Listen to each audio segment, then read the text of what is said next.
जय माता की, जय माता की, जय माता की। बोलो गुरुदेव महाराज की जय। सागर से भी अधिक गहराई है जिसकी, हिमालय से भी अधिक ऊंचाई है जिसकी, आसमान से भी अधिक असीमता है जिसकी, और धरती से भी अधिक सहनशीलता है जिसकी, ऐसे मेरे गुरुदेव को शत शत प्रणाम। जय माता की। Bad things only happen when we forget about our Guru and get entangled into the dreadful world. इस पृथ्वी पर बहुत सारे तीर्थ स्थान हैं, परंतु मनुष्य हर तीर्थ यात्रा नहीं कर सकता, हर तीर्थ की स्नान नहीं कर सकता है। परंतु जहाँ गुरु का कीर्तन होता है, जहाँ गुरु का सत्संग होता है, वहीं पर संपूर्ण तीर्थ विद्यमान है, गुरु के चरणों में विद्यमान है।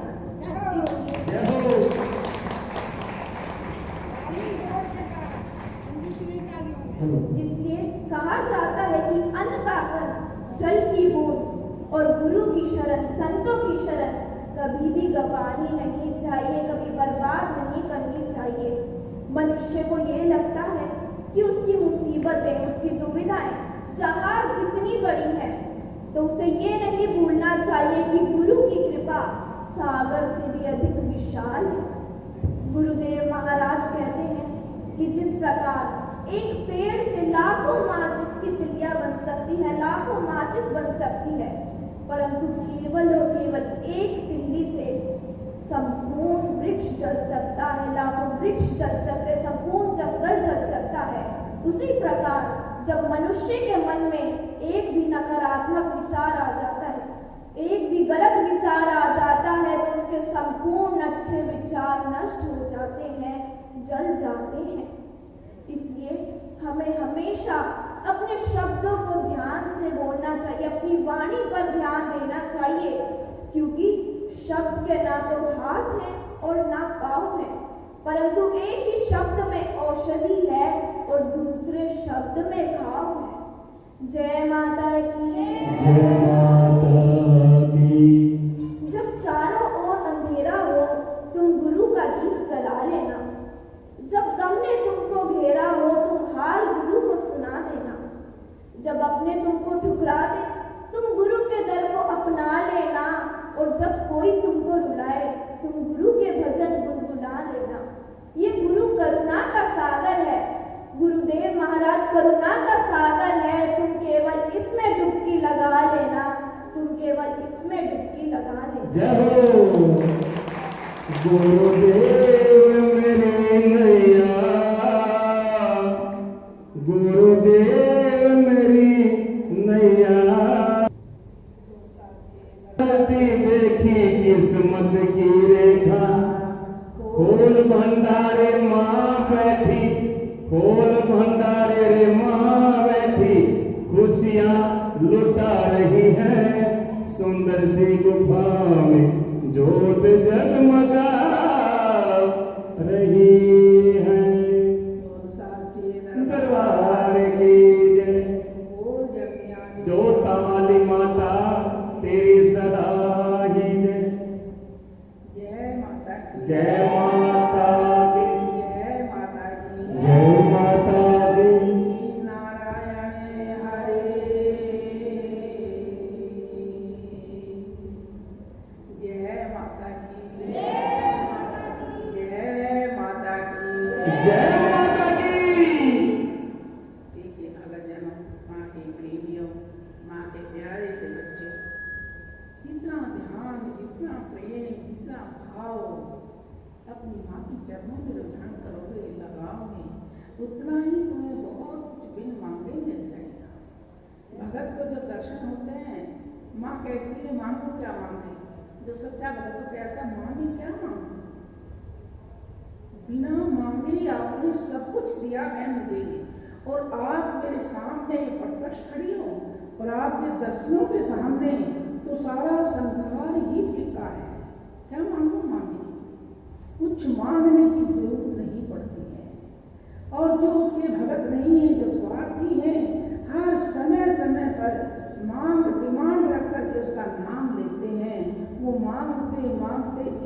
जाते हैं, लेकिन कभी उनकी मांग पूरी नहीं होती है, उनकी भिक्षा कभी पूरी नहीं होती है। तो इसीलिए प्रेमी जनों, माँ के भगत जनों, ये बड़ा प्यारा नाम है माता। आदि शक्ति है ये, जिन्होंने सृष्टि को रचा है और बिना ही मांगे हमको सब कुछ दिया है।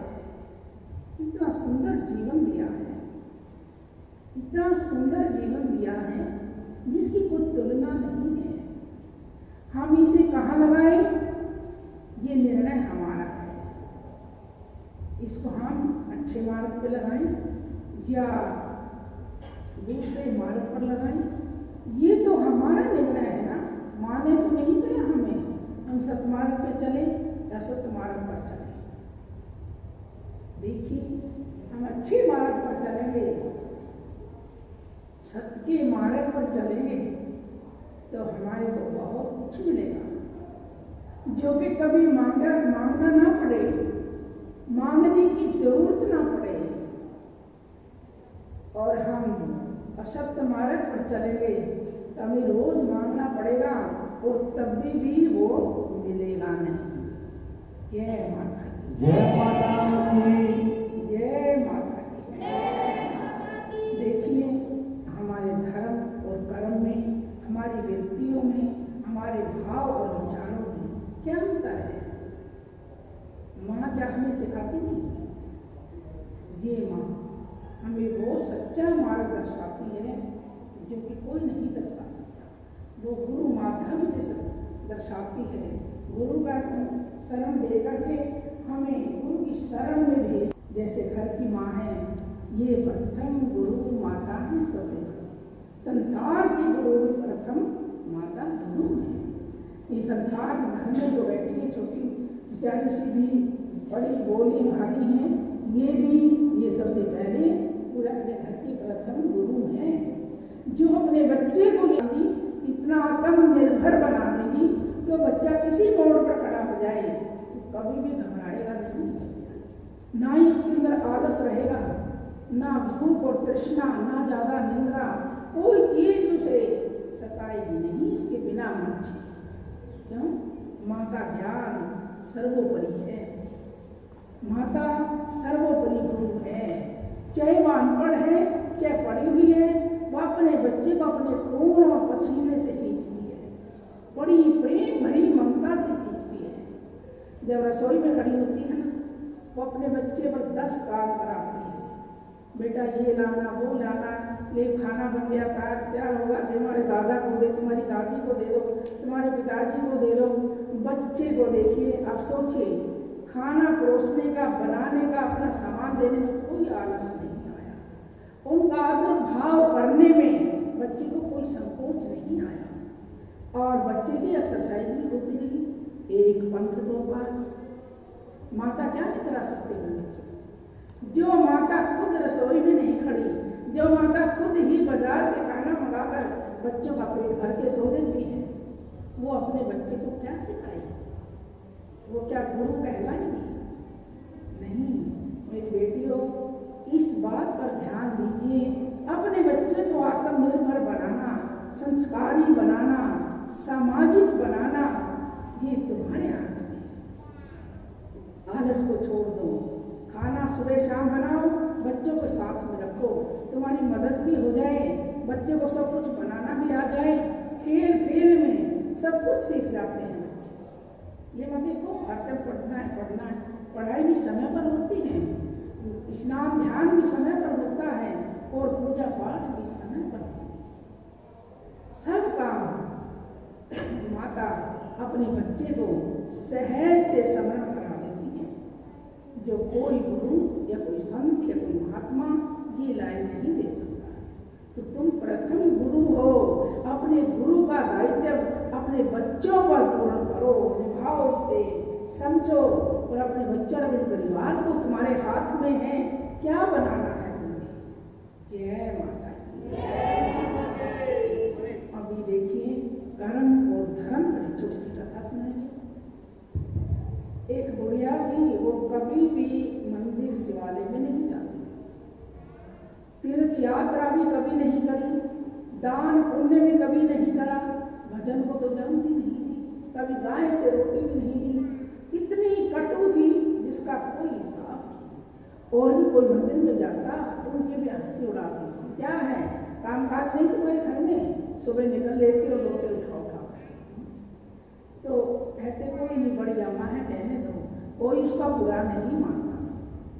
नारायण जी एक दिन विचार लगाने लगे, लक्ष्मी जी से कहा, अगे देवी इस बुढ़िया की क्रूरता पर मैं क्या करूं, ये तो बिल्कुल ऐसी क्रूरता है, अपने हाथ से अन्न का दाना भी नहीं दान करती और मरने का समय आ गया है इसका, फिर इसके लिए इसका उद्धार कैसे होगा। कहने लगी नारायण आप ही कोई ना कोई उपाय करो, उपाय करें। सोचा समझा, एक दिन ऐसा हुआ वो अपने घर से बाहर निकली, सभी के दरवाजे तो बंद रहते हैं, केवल खुला एक माँ का दरवाजा। इतने में उधर से सांड आया, उसके पीछे लग गया, भागी दौड़ी बचाओ बचाओ, और जाके मंदिर में बढ़ गई, जाके मंदिर में दौड़ी। सांड क्या था, सांड तो वहीं उनका ध्यान हो गया, वो मंदिर में जा गई और मंदिर का जो पुजारी था देख कर चकित कि जो कभी नहीं आते थे मंदिर में, कहने लगे आओ अम्मा आओ, अब जल लो, भगवान जी का अमृत ले लो। जग पर मैं ऐसे अमृत को मैं नहीं मानती, अम्मा प्रसाद ले लो, आए हो मंदिर में। अगर नहीं मैं प्रसाद लेती, पता नहीं कितने दिन का रखा है तेरे पास। अरे अम्मा मत्था तो टेक लो भगवान जी के चरणों में, मैया के चरणों में, तुम्हें आशीर्वाद मिलेगा। अब मेरे पास तो पूरा आशीर्वाद है, मैं ले गया है, मुझे कोई जरूरत नहीं फंडों में पड़ने की। बड़ी क्रूरता है। तो क्या कहा, जय माता की। पंडित जी अम्मा को क्या कहने लगे कि कैसे समझाऊं, ये मेरा कर्तव्य है कि अम्मा को कैसे रास्ते पर लगाऊं और कैसे ये मंदिर में आ आई है। पंडित जी को कोई ज्ञान नहीं मंदिर में कैसे आई। तो कहने लगा, अरे अम्मा ऐसा मौका फिर कभी नहीं पाएगी, अरे अम्मा ऐसा मौका कभी फिर नहीं पाएगी, सुधार कर ले जिंदगी का फिर तू क्या बताएगी।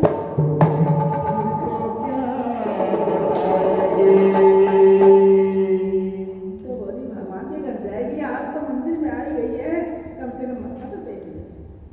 और भगवान के जाने का समय भी आ रहा है तेरा, तू जाकर क्या बताएगी अपने बच्चों को, अपनी माँ को। बोलिया तो दौड़ी घर पे आई, मैं तेरी बात सुनने में कोई रुचि नहीं रखती। उसकी बहू बेटा बड़े धार्मिक थे, रोज मंदिर में। बहू से कहने लगी कि मेरे हाथ ऐसी बनी, बाहर निकली, मेरे पीछे सांड लगा, मैं मंदिर में चली। अब अम्मा मंदिर में हाँ मत्था टेका ही नहीं। मैं तुम यो इतने खाली जो कुछ करना करो, मेरे तो वैसे मरने से बची आई। देखिए विचार की बात, कैसी विचार है। भगवान सांड नहीं था, भगवान जी उस सांड का रूप बनाकर बुढ़िया को मंदिर तक तो छोड़ गए, आगे क्या करें। आगे मंदिर में कौन सांड को जाने देगा, फिर उस पर डंडे पड़ेंगे। बेचारा वहीं उसका ध्यान हो जाता है और पंडित जी भी बैठे बैठे चकित रह जाते, कुछ नहीं मिला। तो क्या हुआ, कुछ ही समय के बाद बुढ़िया चल बसी तो बड़ी बहू बेटा कहने लगे कि मेरी बात सुनो। क्या बोले कि बोली कि माता जी ने कभी कोई कर्म धर्म नहीं किया अपने समय में, अपने जीवन में पूरी यात्रा, आप इनको अर्धभाग पहुंचा देना। बोला ठीक है ये भी बात। तीन भाई एक और मिलकर दोस्त कहने अर्धभाग चलेंगे, उस रास्ते के कहने लगे भैया द्वार का कई दिन का रास्ता है, हम नहीं ले जा पाएंगे, कहीं संसार में संस्कार कर देते हैं और कह देते उनके पहुंचा देंगे। ठीक है, तो सब आगे कहने लगे हरिद्वार नहीं गए, अगर नहीं जाने की समर्थ नहीं रही और मैं उनके फूल उठाकर हरिद्वार भेज देंगे, ये भी बात ठीक है। अगले तीसरे दिन फूल उठाने थे, फूल उठा करके कहने लगे मैं हरिद्वार जा रहा हूँ माता जी की अस्थियों को शांति देने के लिए, माता जी को हरिद्वार छोड़ के आऊँगा। बोली अच्छा है, बहुत बढ़िया है, बहू बहुत ही धार्मिक अच्छे विचारों के देखो बेटे। तो चले चले रास्ते में रात हो जाती है, एक दोस्त के घर रुक जाता है, लोटे में अस्थियां थी और बैग में रख लेता है। तो वहाँ कहने लगा भाई मैंने हरिद्वार जाना, मैं सुबह उठ के जाऊँगा, आज मैंने सोचा तेरे यहीं रुक जाऊँ, कोई जंगल में लेटने थे। अगर बड़ी अच्छी बात हुई, बहुत अच्छा बना गया। तो अपना सो गई। उसकी बहू की क्या आदत थी, जिसके घर में रुके यात्री जो भी जता मेहमान रिश्तेदार कोई भी आता, उसका बैग थैला सब रेल ग्राम लुटा लेती थी। उन्हें सोचा कुछ है, वस्तियों का लोटा निकाल कर रख लेती है। सुबह अपने उठ के वो तो चलती ही बिना खाए कि मैंने घर पहुंचना है, तो जाओ मित्र कोई बात नहीं। जाकर पंडित जी से बात करी, अरे पंडित जी मेरी माता को मुक्ति दिलानी है, मैं उनकी अस्थियां लेकर आया हूँ, क्या मेरी पूजा कराएंगी? कराएंगी। सामान आप सब ले लीजिए, मैं पैसे दे दूंगा। पंडित जी ने सब सामान जुटा दिया और उन्होंने से पैसे दे दिए। जब नहा धोकर बैग खोला तो लोटा गए, अस्थियां नहीं है। क्या करना चाहिए? वापिस ही बोला पंडित जी मैं फिर आ जाऊं 2 दिन में 4 दिन में, तो मेरी माँ की अस्थियों की तुम मुक्ति करा दोगे ना? अगर आपने पैसे सामान मुझे सब कुछ दिया, 6 महीने तक आप कभी भी आ जाओ, मैं जब भी करा। अच्छा भी फिर तो ठीक है। आते वक्त फिर दोस्त के घर रुकता है, कहने लगा हो गया सब काम? बोला यार कहाँ हो गया, मेरा लोटा ही गया हो गया, इसमें से उसमें मेरी माँ की अस्थियां थी, मैं क्या करा था, पैसे वैसे दे के मैं तो वापस आ गया। उसने पता था कि मेरी बहू के काम नहीं, मेरे घरवाली ये काम करती है। उसने अगर भगवान हाथ जोड़ू तेरे सामने, किसी को तो बकस दिया कर चोरी करने से क्या हुआ? अगे इसकी माँ की अस्थियां की तूने लोटा निकाला, क्या डाला? अगर इसको कह देना मेरी माँ घर नहीं आएगी तो ना जाने क्या टोने टोट के करता है। ये टोने टोट के नहीं करता, तू चोरी करती है। वो लोटा अस्थियों का कुछ गिराई कुछ बची, वो वापिस लेकर सोचने लगा कि हरिद्वार जाऊं, घर जाऊं, कई दिन लग जाएंगे। वापिस घर आ जाता है। उसके घरवाली कहने लगी हो गई माँ की शांति? बोला अरे काम हो गई। और क्या हुआ? मैं ऐसे कहीं रुका, वहाँ ये लोटा ही खा लिया, मैंने सोचा क्या जाऊंगा, मैं वापिस फिर घर आ गया। अच्छा मैं करती हूँ इसका यत्न। उन्हें इतनी बड़ी चांदी की डिब्बी बनवाई और उस माता जी की जो अस्थियां भी सारी ले ली। बोली सासू माँ तूने जीवन में हमारे को बहुत दुखी करा, बहुत कुटा, लेके सोता उसकी सारी अस्थियां फूट के छोटी छोटी बना ली। जय माता की। तो बोली बहुत कुटा ना, आज मैं कुटू तेरे बच्चे से, फूट के सारी अस्थियां छोटी छोटी बना कर उस डिब्बी में डाल। तो कहने लगे हम सारा ही परिवार चलेंगे अपने बाल माता जी को हरिद्वार छोड़ने के लिए। कहने ये सबसे ठीक रहेगा, मैं अकेला भी नहीं रहूंगा। सारे बहू बेटे सब चल दिए। पंडित जी तो तैयार बैठे थे। पंडित जी से कहा पंडित जी आज हम सब परिवार आए, मेरी माँ की शांति करानी है आपने। अगर हाँ मैं करा देता। जय माता की, जय माता की।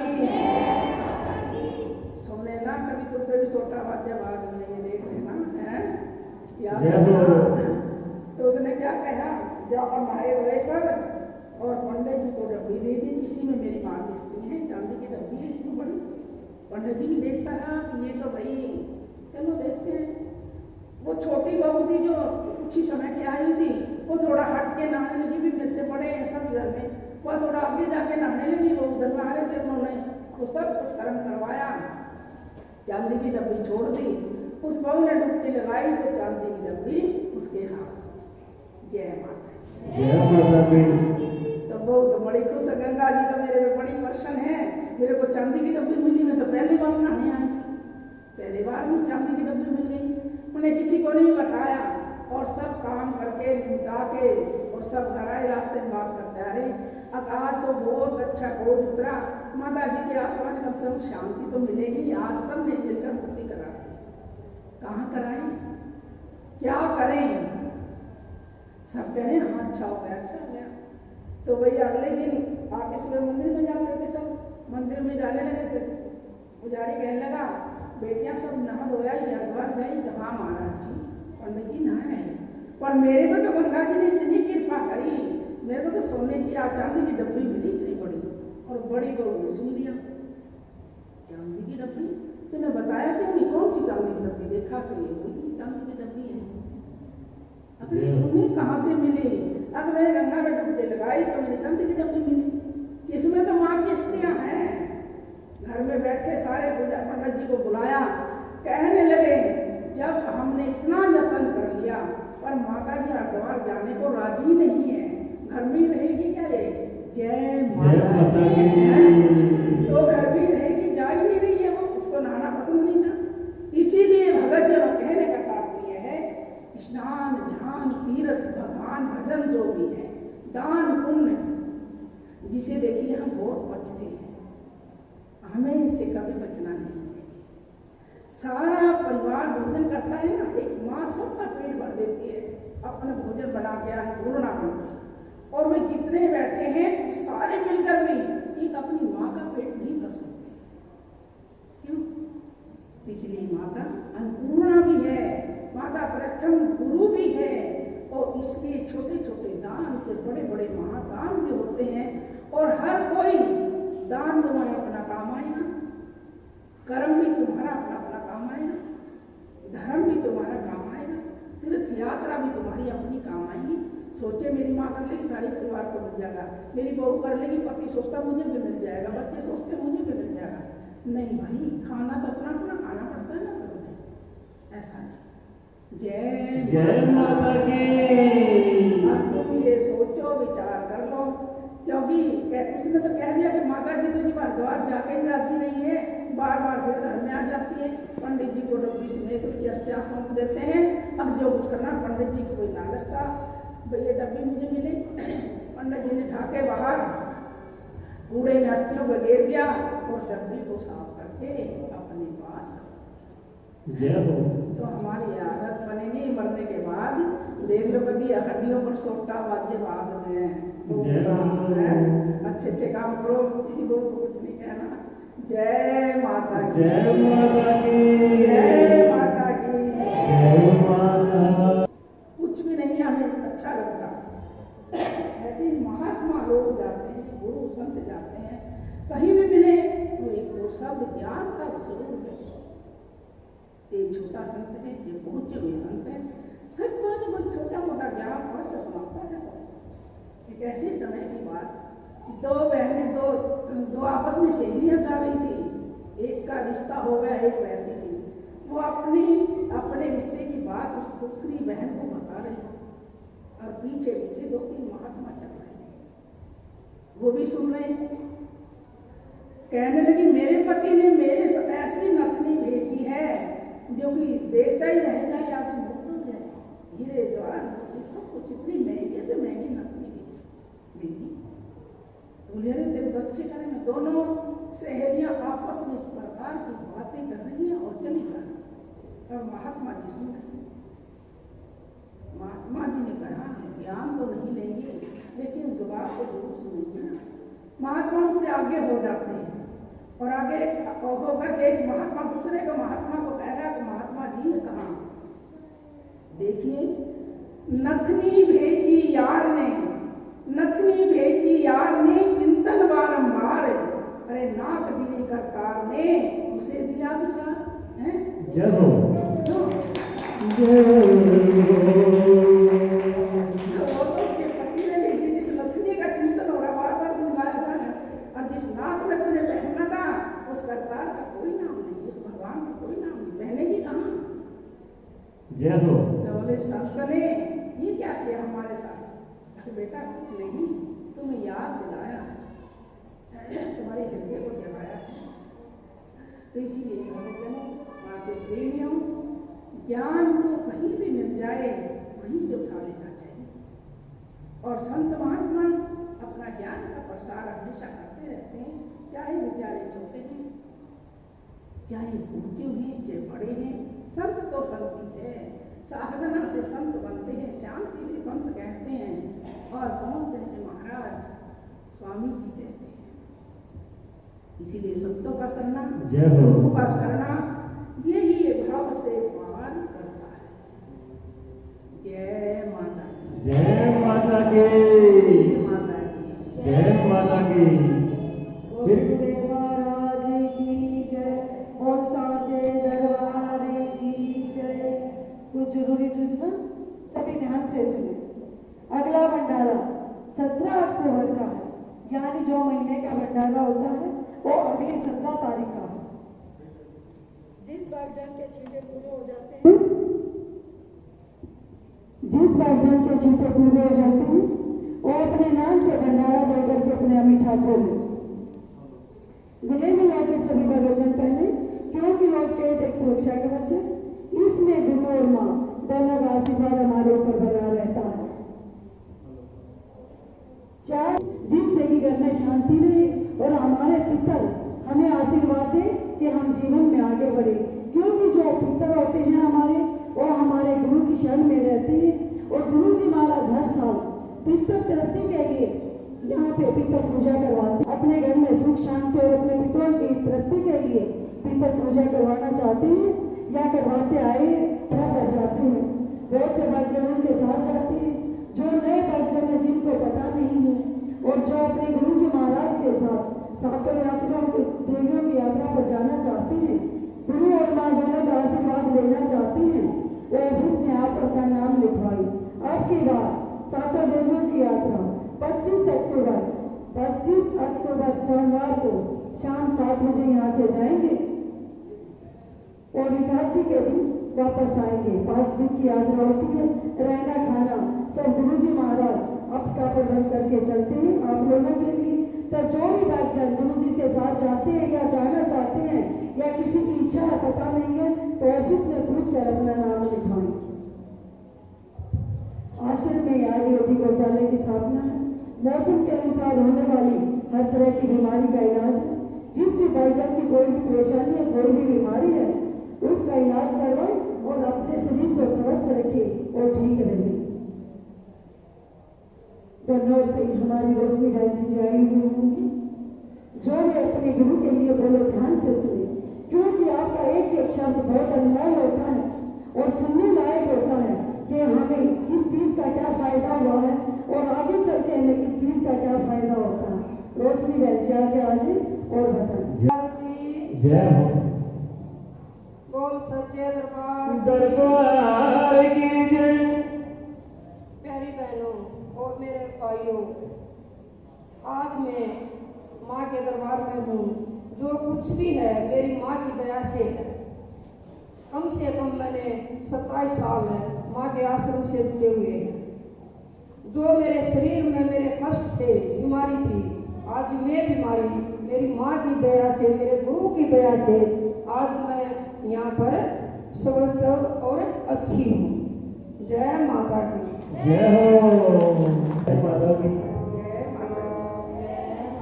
देखिए सरहद लगने वाली श्राद्धों की पूजा चलेगी। श्राद्धों में कोई भी भगतजन वंचित न रहे। दान पुण्य जैसा तुमसे बन पड़े सरदार भाव से करना है।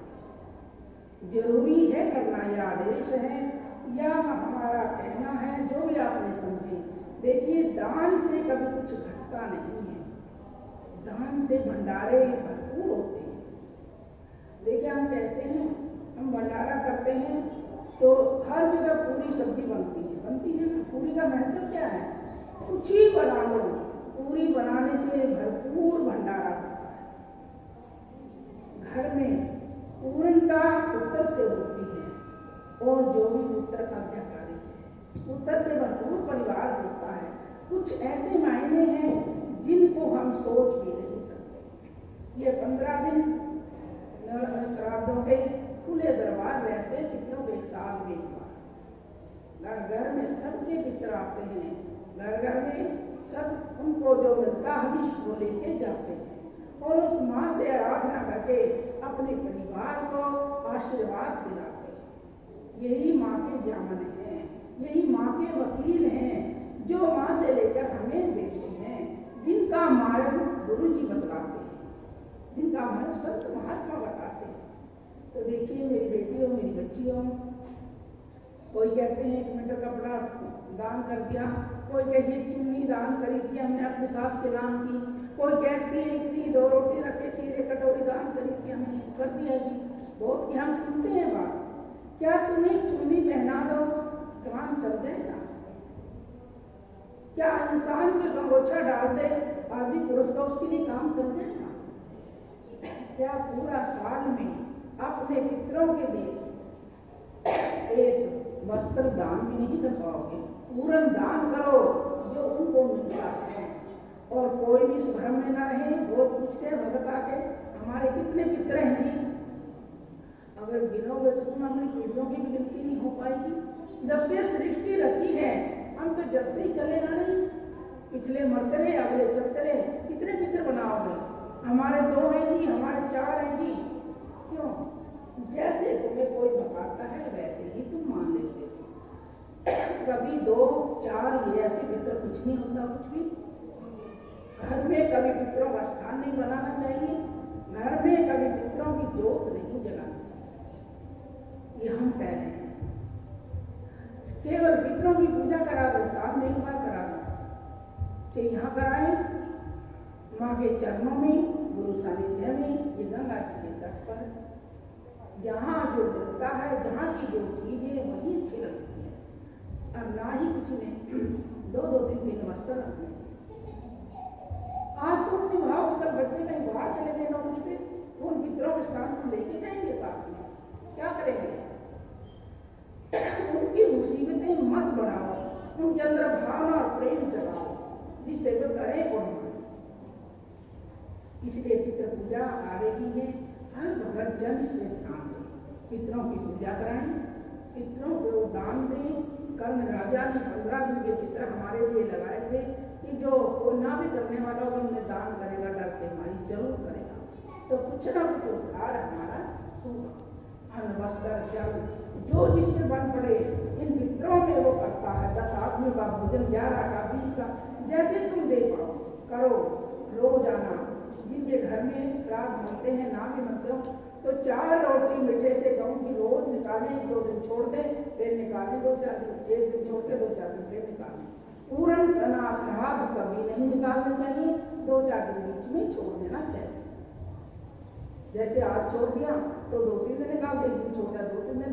4 रोटी रोजाना मीठा के गाँव से दें, सूर्य को जल दें, अपने गुरु नाम से दे दो। कुछ नहीं तुम्हें आता तो अपने गुरु नाम से जल अर्पण करो। सूर्य महाराज के पितरों, हमारे जल से आप शांत रहिए और यही हमारे पास आप इसी से हमें आशीर्वाद देकर आप खुश रहिए। ये तो बोल सकते हैं सब, इसलिए देखिए सम्मान करना सीखो, अच्छे विचार सीखो तो अच्छा ही रहेगा।